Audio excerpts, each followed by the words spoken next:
ये तो आप लोग जानते होंगे संस्कृत के महत्व के बारे में। संस्कृत आजकल तो पहले लोग इन्हें ऋग्वैदिक काल के नाम से जानते थे, इसीलिए इन्हें ऋग्वेद कहा भी गया है। और इन्हें इनका जननी ऋग्वेद से ही है। ठीक है। हम लोग प्राचीन पुस्तक जो संस्कृत का है वो ऋग्वेद से ही मिला। और ये देववाणी भाषा है और गृहवाणी भाषा है। ये आर्यों का सबसे श्रेष्ठ भाषा माना गया है। और वैज्ञानिकों द्वारा, तकनीकों, रिसर्च सेंटरों द्वारा जितना भी है, संस्कृति को नहीं भूलता है, क्योंकि संस्कृत का ही ये सब योगदान है। इसमें से 4 देश का महत्वपूर्ण योगदान है, जिसमें से अमेरिका, इंग्लैंड, जर्मनी और जापान। ये लोग जितना रिसर्च करता है ये लोग संस्कृत के ही माध्यम से किया था और कर रहा भी, भविष्य में भी करेगा, क्योंकि वो लोग संस्कृत का बहुत महत्व मानते हैं। ठीक है। इसीलिए ये लोग जननी मानते हैं। कौन लोग? श्रेष्ठ लोग। देववाणी भाषा और द्विवाणी भाषा है। और इसके बाद ऋग्वैदिक काल है का भाषा है, इसीलिए इन्हें हम ऋग्वेद के नाम से जानते हैं। इसकी जानकारी और हम डिफाइन कर सकते हैं। संस्कृत के 2 भागों में बांटते हैं, एक वैदिक है, लैंगिक है। वैदिक में आप लोग जानते ही होंगे, पढ़े होंगे भी इतिहास से, क्योंकि वैदिक का मतलब होता है वेद से। वेद का मतलब है 4 वेद: ऋग्वेद, सामवेद, यजुर्वेद, अथर्ववेद। आप लोग तो पहले ही जानते हैं कि संस्कृत जो है ऋग्वैदिक काल से चला है और ऋग्वेद की रचना है। ठीक है। और सबसे पुरानी भाषाओं में से एक है ऋग्वैदिक, जो कि ईश्वर की महिमा इसमें कहा गया है। इसमें कहा गया है कि वर्ण, अरण्यक और उपनिषद, इसकी सूक्तियाँ यानी मंत्र, इनका बहुत भी रूप है।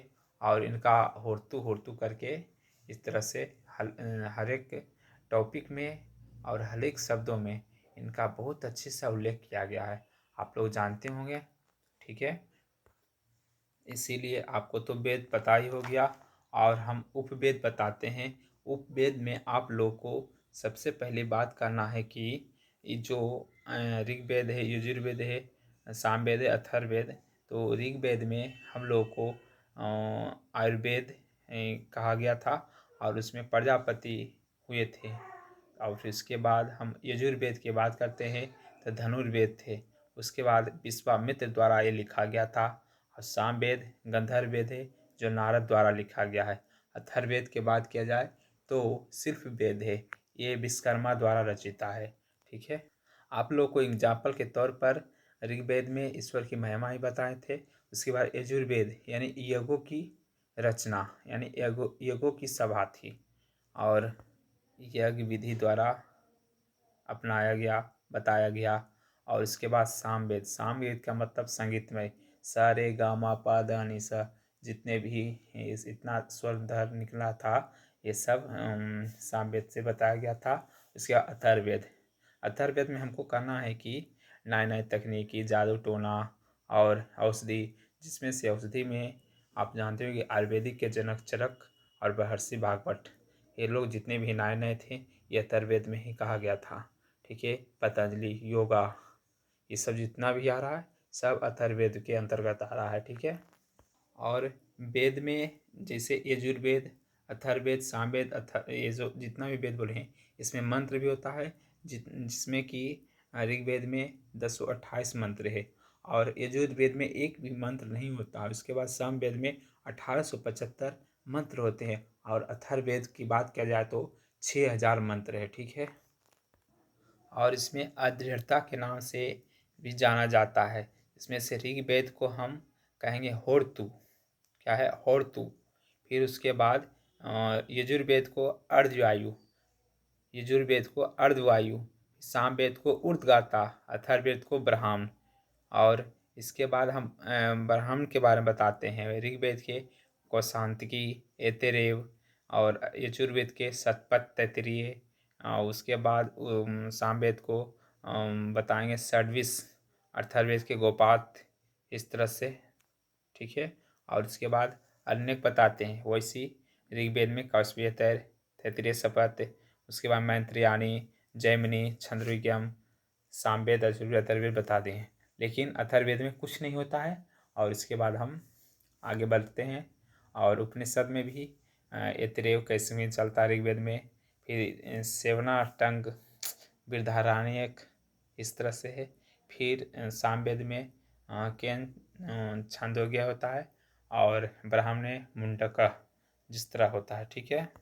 आप लोग उपनिषद के बारे में बताते हैं, जिसमें कि दर्शन में ज्ञान, शिष्य द्वारा ज्ञान की प्राप्ति हेतु गुरु के समीप बैठा जाता था, उसे हम उपनिषद कहते हैं। उपनिषद दर्शन के आधारित पुस्तकें हैं, जिसमें वेदांत है, ठीक है। वेदांत हमें 6 है, ठीक है। शिक्षा, कल्पसूत्र, व्याकरण, निरुक्त, छंद और ज्योतिष। और इनका एक बात बताते हैं, जो कि शिक्षा नाक नासिका द्वारा हुआ, कल्प हाथ से हुआ, व्याकरण को हम मुख्य पॉइंट बोलेंगे, जो कि हमारा ये मुंह है, और निरुक्त जो है मेरा एक कान है, और छंद यानी पैर, ठीक है। ज्योतिष नयन, आँख, ठीक है। वेदांत तो छो बताएं, उसमें से तो एक हम व्याकरण के बारे में बातें हैं।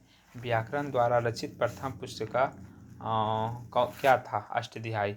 अष्टाध्यायी द्वारा रचना किनके द्वारा था? पाणिनि द्वारा। पाणिनि द्वारा लिखा गया। कब लिखा गया अष्टाध्यायी? 350 ईसा पूर्व। बस अब हम संस्कृत व्याकरण की भी जानकारी देते हैं। आप लोगों को कैसा लगा? ठीक है, फीडबैक देने के लिए हमारा सब्सक्राइब करें और दोस्तों के पास शेयर करें। Thank you very much. I am very much friends. Good bye.